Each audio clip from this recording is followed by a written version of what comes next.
এই উম্মত তো এক নেকি দিয়া জান্নাতে যাবে। কয় নেকি দিয়া? একটা নেকি দিয়া জান্নাতে যাবে এই উম্মত।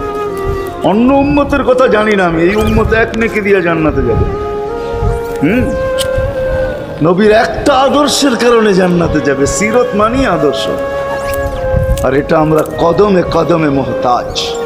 কেননা এই ছোট জীবনটা যদি গ্রহণযোগ্যতা পর্যন্ত পৌঁছাইতে হয় আল্লাহর কাছে, চাই নারী হই, চাই যুবক হই, চাই বৃদ্ধ হই, যেই মানুষই হই না কেন, যেখানেরই হই না কেন, যেই বাসারই হই না কেন, যেই বর্ণেরই হই না কেন, যেই পেশারই হই না কেন, যেই সোসাইটিরই হই না কেন, এই জীবনটাকে যদি গ্রহণযোগ্যতা পর্যন্ত পৌঁছাইতে হয় কার কাছে? দুনিয়া আলাদের কাছে না, মালিকের কাছে, যিনি এক ফোঁটা পানির থেকে অস্তিত্ব দিছেন, যার কাছে আবার আমাদেরকে ফিরা যেতে হবে।